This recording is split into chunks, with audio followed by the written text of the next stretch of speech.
Você sabia que o mercado imobiliário é um componente essencial da economia e desempenha um papel fundamental na configuração das cidades, na oferta de moradias e no desenvolvimento econômico? No vídeo de hoje, você vai entender a trajetória do mercado imobiliário no Brasil e como ele funciona em suas principais esferas. Bem-vindo ao quadro SOS História. Conceito: o mercado imobiliário refere-se a um conjunto de atividades relacionadas à compra, venda, locação e desenvolvimento de propriedades. Essas propriedades podem incluir terrenos, residências, edifícios comerciais e indústrias, bem como empreendimentos de grande porte como condomínios e loteamentos.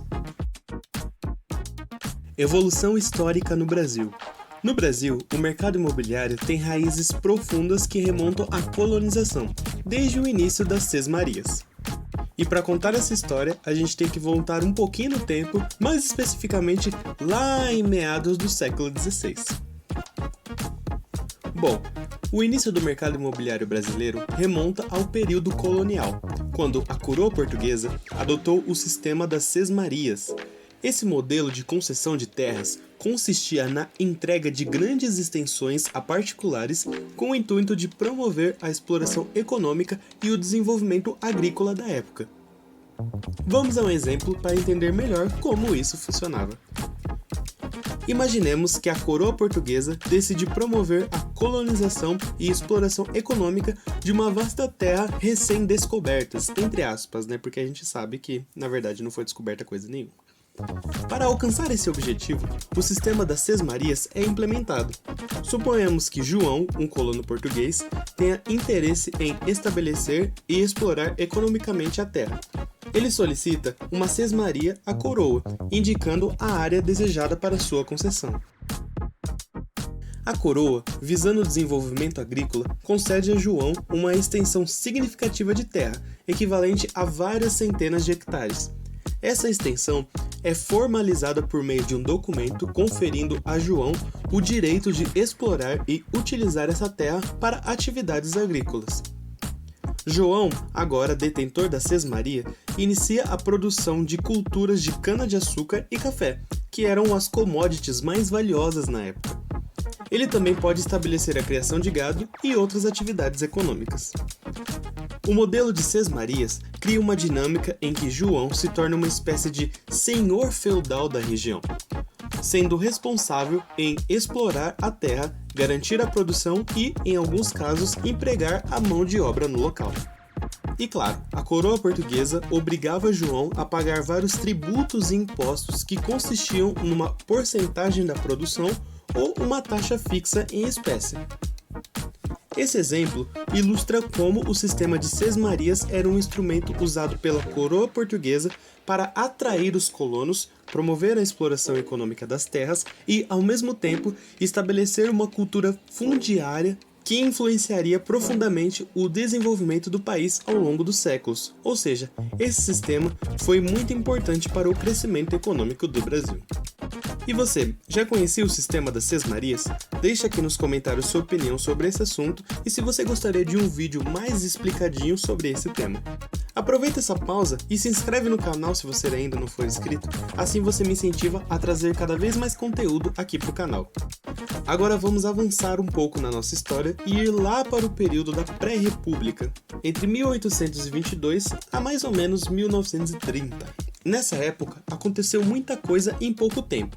O Brasil passou por transformações significativas marcadas pela independência, o fim da escravidão e a transição para a república. Esses eventos influenciaram diretamente o mercado imobiliário, impulsionando a urbanização e o crescimento das cidades. Vamos explorar melhor esse contexto. O que você acha que todos esses eventos têm em comum e poderiam influenciar a dinâmica do mercado imobiliário da época? Vou dar um tempinho aqui para você pensar. Se você pensou em urbanização, você acertou. Vou explicar melhor.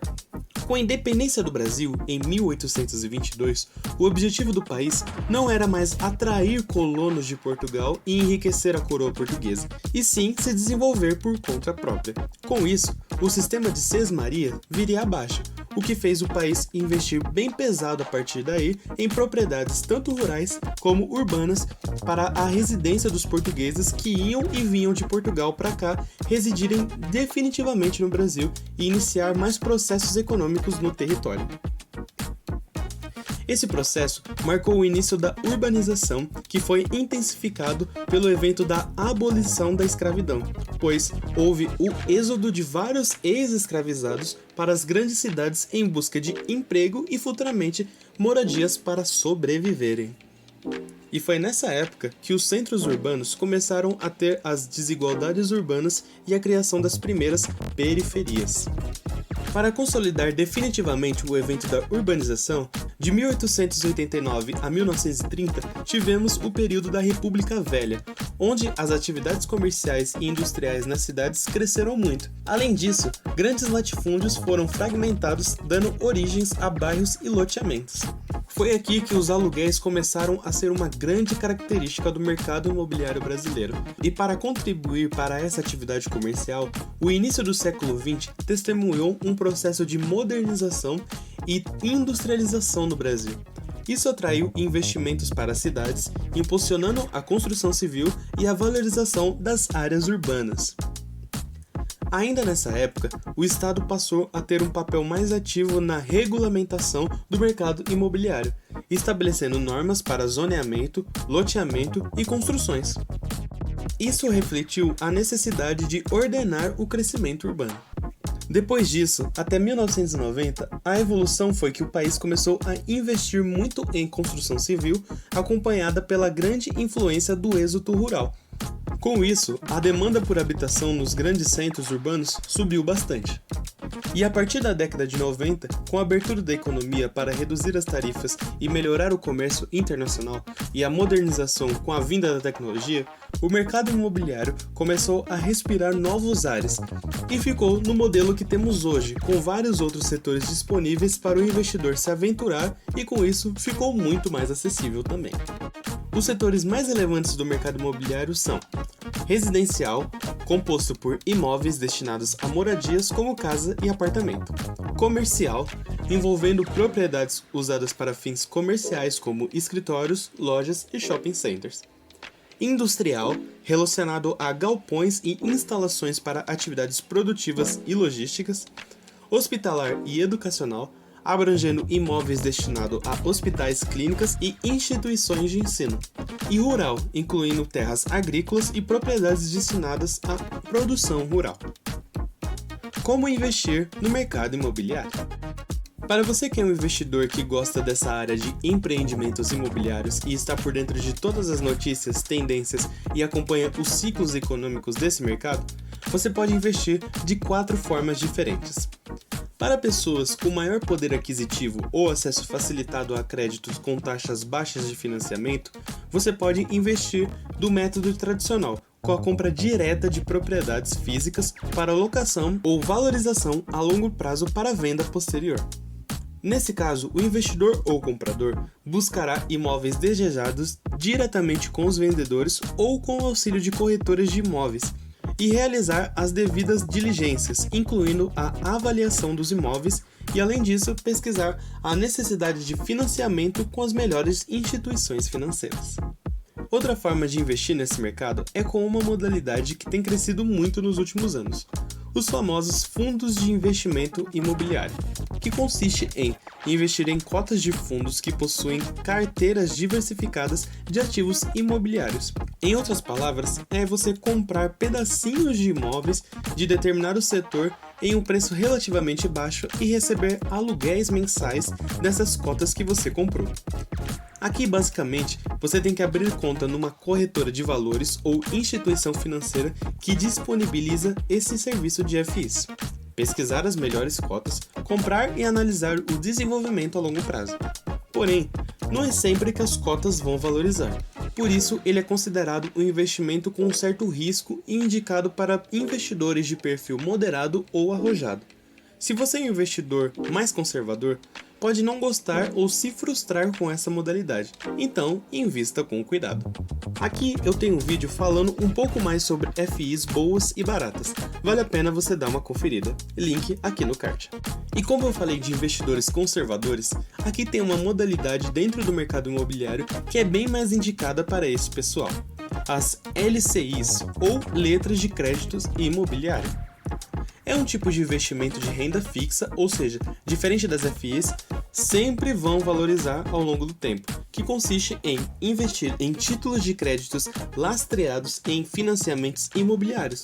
Por isso, ele sempre valoriza. Basicamente, você não está investindo em um pedaço de imóvel como nas FIs, mas sim contribuindo nas parcelas dos financiamentos e recebendo juros por isso. Além disso, elas têm a característica de não incidirem o imposto de renda. Nesse caso, basicamente você vai ter que abrir uma conta numa corretora ou instituição financeira que ofereça esse tipo de serviço, escolher os melhores papéis e investir. Também tem vídeo aqui no canal sobre LCI, dá uma conferida lá. Por último, temos a não tão popular modalidade de investimento chamada crowdfunding, que consiste numa modalidade que permite que várias pessoas invistam em projetos imobiliários, possibilitando o fracionamento de valores e o acesso a oportunidades que, de outra forma, seriam exclusivas para investidores com montantes mais significativos. Em outras palavras, você vai se juntar a outros investidores de forma online para financiar um projeto imobiliário, se transformando em sócio desse negócio, e quando o projeto é finalizado, os sócios recebem o resgate dos valores, ou, em alguns casos, o retorno vem de forma gradativa, na forma da venda do imóvel ou o aluguel do mesmo. Nesse caso, você vai escolher uma plataforma de crowdfunding confiável e fazer o seu cadastro. Vai explorar os projetos imobiliários disponíveis nela. Geralmente, as informações relevantes a serem consideradas são tipo de projeto, localização, prazo e retorno esperado. Depois que você avaliar as questões de risco e retorno e escolher o seu projeto, vai prosseguir com as etapas de pagamento. Depois disso, é só monitorar a evolução do seu investimento. Dicas gerais para investidores iniciantes. Pesquisa. Conhecer o mercado, tendências e regulamentos é crucial. Diversificação. Distribuir investimentos entre tipos diferentes de propriedades e instrumentos é essencial. Planejamento financeiro. Avaliar os custos, retornos e horizonte de investimento é completamente indispensável. Investir no mercado imobiliário oferece diversas opções, cada uma com suas características e risco. Ao compreender o funcionamento e as oportunidades desse mercado, os investidores podem tomar decisões mais informadas e alinhadas com seus objetivos financeiros. Considere. E aí, deu para entender um pouco mais como funciona o mercado imobiliário? Qual informação mais te deixou intrigado nesse vídeo? Deixa aqui nos comentários. Galera, não esquece de deixar o like e se inscrever no canal. Isso é uma forma de me recompensar pelo esforço de fazer esses vídeos que dão bastante trabalho para reunir todas essas informações. E quando eu vejo a avaliação positiva de vocês, isso me incentiva demais. Muito obrigado de coração para quem chegou até aqui, fiquem com Deus e até a próxima.